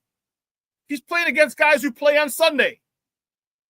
He's playing against guys who are going to play on Sunday. And if he can dominate at that level, I have no problem with it. I couldn't care less if his arms are 2 inches shorter than, Tell him, Carl. Women don't care about me being a couple inches short. Your performance speaks for itself. That's what I'm talking about. Do you show up when it's game time? Are you a gamer or not? Obviously, Carl is a damn gamer. And so is Will Campbell. So don't come at me with numbers. I'll tell you, the guys who just come on today, don't come at me with numbers. Do not. Do not. I played this game a long time. I coached this game a long time. Don't come at me with numbers. Now, if you want to come at me with film, we can talk film. Cool. Let's talk film. Let's break down film together. That I can do very well.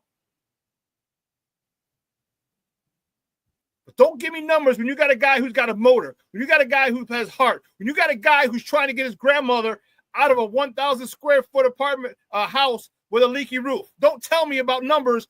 Those are the guys I want to see.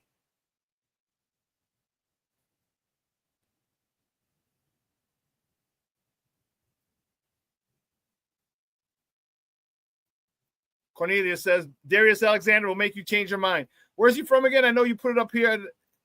Oh, Toledo. Here it is.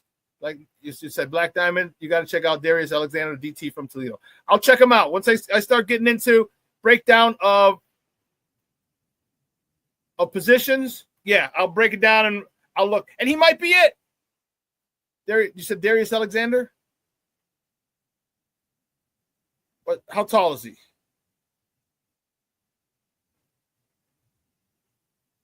American football player. Here we go. Let's see. Third team ESPN. They'll give me his height and weight and everything. 6'4", 310. Okay. Okay.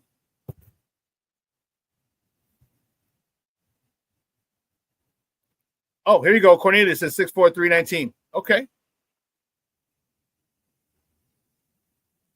That's cool. That's cool. He might be that dude. He might be. I can't wait. Now I'm excited to go look at some of his highlights. Cornelius, I'm excited to look at some of his highlights. He might be that dude. Does your defensive line coach? Yeah, 310 instead. That's why you had 319. Carl, that's weird. I'm also 6'4", 319.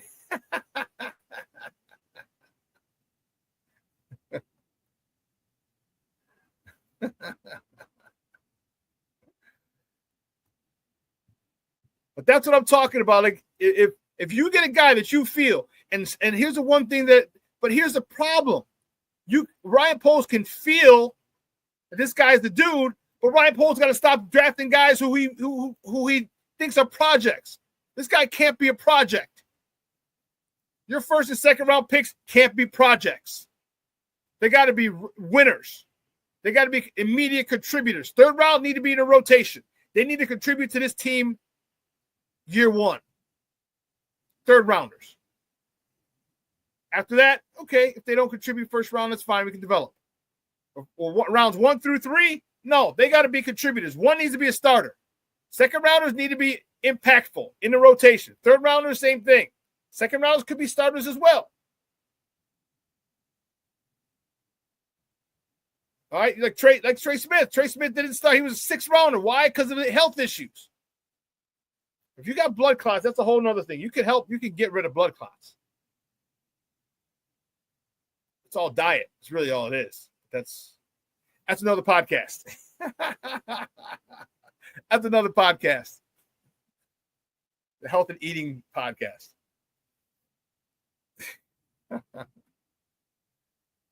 But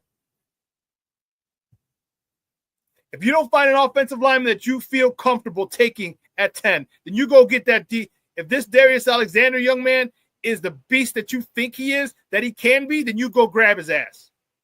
Guess what, Gervon? Competition. Guess what, Gervon? NFL stands for not for long. Or if do you find an edge? Do you find an edge that's up there? We'll see. I'm just saying these decisions, this is the most important draft since last year, which last year was the most important draft.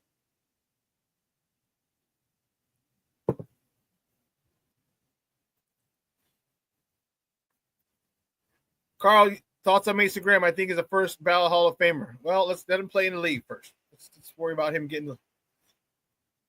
let's worry about him playing first, getting drafted. See how he plays. I think he has all the tools and the potential. But let's see. I love the fact that he's a Big Ten kid. All right, he played against top competition. All right, he was on a national championship team 2 years ago.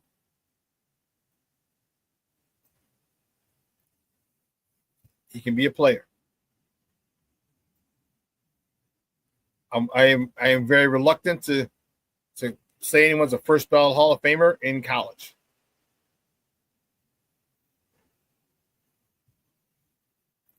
Mason Graham could be Aaron Donald 2.0. Well, that's a pretty big footprint. Pretty big shoes to fill.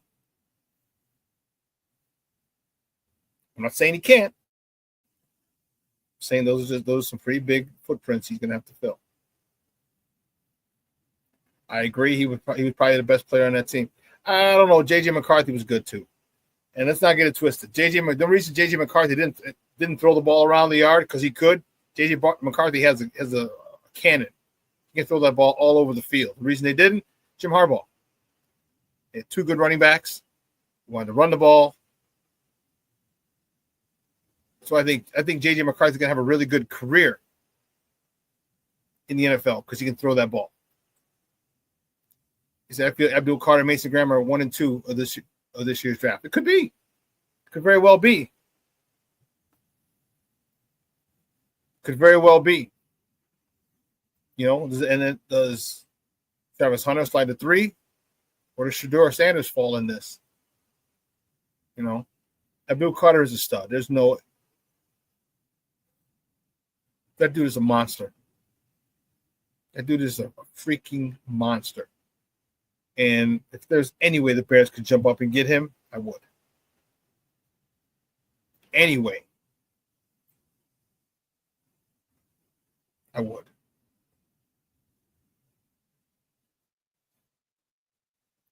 Yeah, the Giants go quarterback at 3 unless the Titans finesse them. Yeah, the Giants need a QB. And I think what the Giants are going to do is sign a free agent, get him 2 or 3 years, and draft the quarterback. Right? Because you see what happens. You're going to want to get a rookie, at least for part of the season, if not all the season, but part of the season, to sit behind a veteran. But the thing is, you're going to have to do is you're going to have to get him reps. You're going to have to get him valuable reps with the ones in OTAs, mini camp, and training camp. He's got to have some reps with the ones. You can't just throw him out there without having reps with the ones.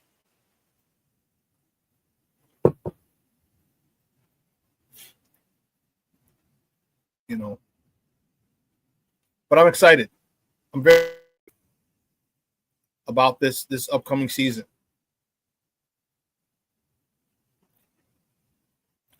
Talking to Justin in New York. No, they talked about, I didn't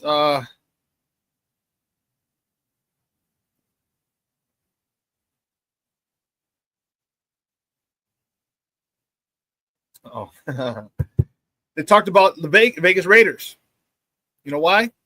Chip Kelly. Chip Kelly is the offensive coordinator over there. You got Pete Carroll, you got Chip Kelly.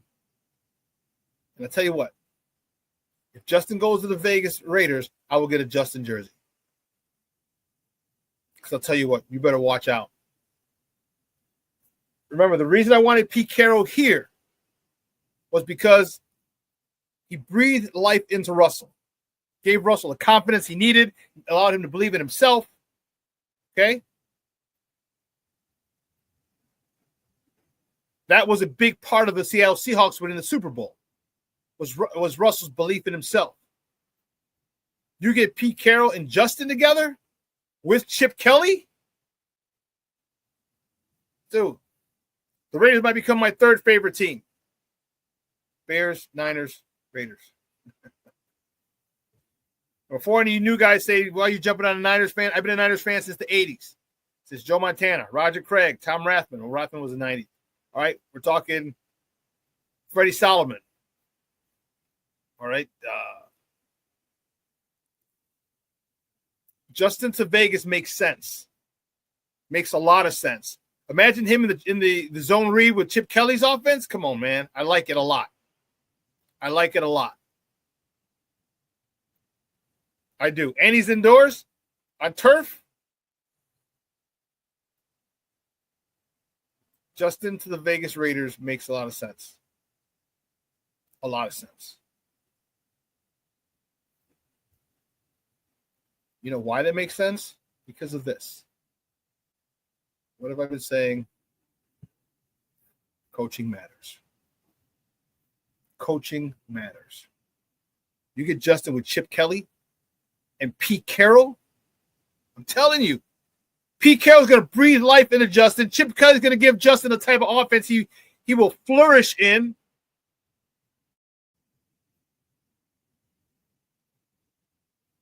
But I digress. I'm going to leave this up there. I'm going to leave this up there just because.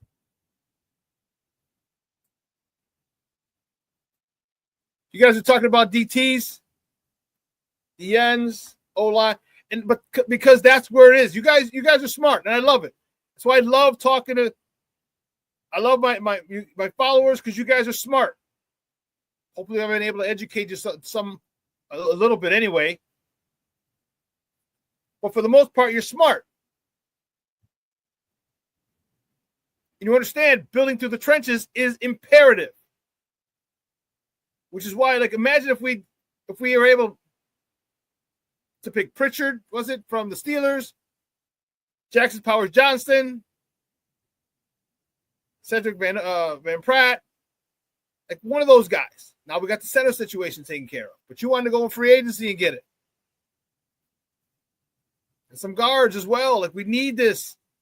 Instead of picking that, you wouldn't got what you got. But it can still, we have extra picks. And we might not have an extra third-round pick. I am praying. I'm praying the Jacksonville Jaguars hire Ian Cunningham. We'll get a 2025 third-round pick and a 2026 third-round pick. Man, third-round picks can contribute immediately. Third-round picks can be game changers. Third-round picks should be contributors in their first year. So come on, Ian Cunningham. Black Diamond, why you booing me? Boo for what? What did I do? What did I do, Black Diamond? What did I do? I'm always pissing somebody off.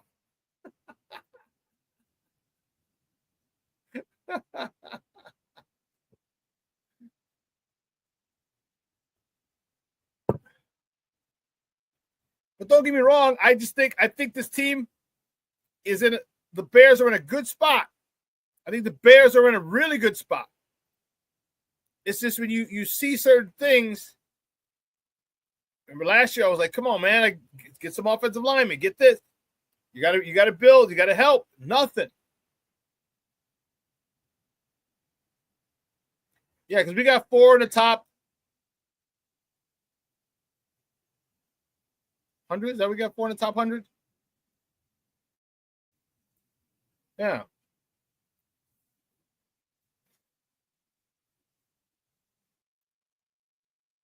Life is choices. Choose wisely.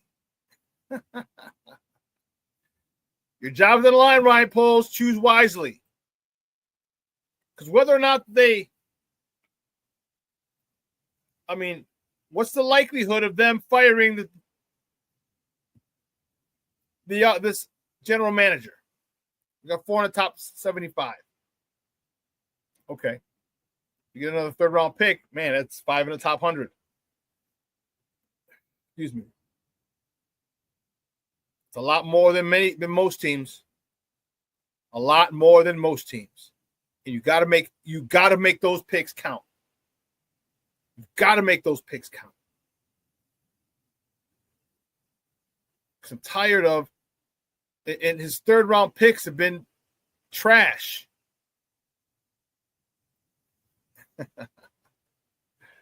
Mondo says, bring Mac back.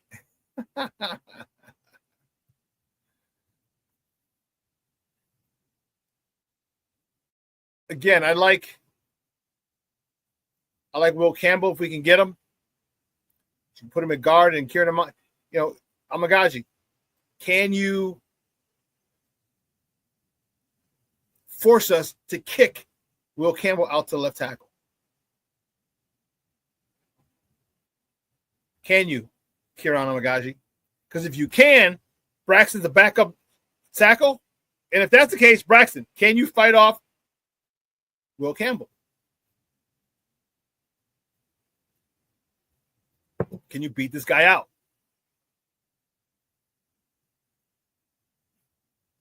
Interesting. Hillman Jr. with a little bit of levity. I don't know. Another note: the Shamrock Shake is back. You realize I haven't had a Shamrock Shake in over 20 years, bro? Oh, being a Niners fan. Dude, I love the Niners, bro. Sorry. They after the catch, that was it. I was hooked. After the catch. At the stick, Candlestick Park. That was it, Black Diamond. I'm sorry, Papa. They were never taking over my Bears. That wasn't even a remote possibility. And if the Bears play the Niners, Bears all the way. I got a Roger Craig jersey in my closet back there. Roger Craig was my man. He's one of the reasons I wore 33 my entire career. Roger Craig, Tony Dorsett, Marcus Allen, because Marcus Allen wore 33 in college at USC. Those were the reasons I wore 33. And I didn't feel like I could live up to Walter Payton's number because I rounded 34, but I'm like, yeah, everyone's gonna say you're trying to be Walter Payton, and I wasn't good enough to be Walter Payton. So I was like, let me go to 33. Double numbers are cool. Hey guys, 2 hours is come and gone. I want to thank my guest Evan Winter from A to Z Sports for coming on, talking Bears with me. I want to thank you guys. Man, this chat was lit today. It was lit. So I'll ask you this. For all the new people, do me a favor. Follow Sports Zone Chicago. Subscribe to our YouTube channel. It's free. Request me as a friend on Facebook. You see at the bottom, Facebook, Twitter, Instagram, Snapchat, all one handle at the Shawn Sierra. All right, you can find me, reach out to me. I am excited about this Sunday. I'm excited about the game. It's going to be awesome. Hope you guys have a great time as well. Yes, Al Bundy was number 33 as well. But this was after I had chosen 33. But he's another phenomenal number 33. Anyway, guys, listen, have a phenomenal weekend. It's still restaurant week. If you can, get out there, have some lunch, have some brunch on the weekend, have some dinner. All right? Let your loved ones know you love them because tomorrow is promised to no one. So from everyone here at Sports Zone Chicago, guys, I'm your boy, the SuperBack, Shawn Sierra. Have a phenomenal weekend. It'll be a little cold, so get your boo. Get your little tenderoni, get your roni. Cuddle up. Friday, Saturday. Watch the Super Bowl on Sunday. All right? For everyone here at Sports Zone Chicago, have a phenomenal weekend. And your boy, the SuperBack, I am out.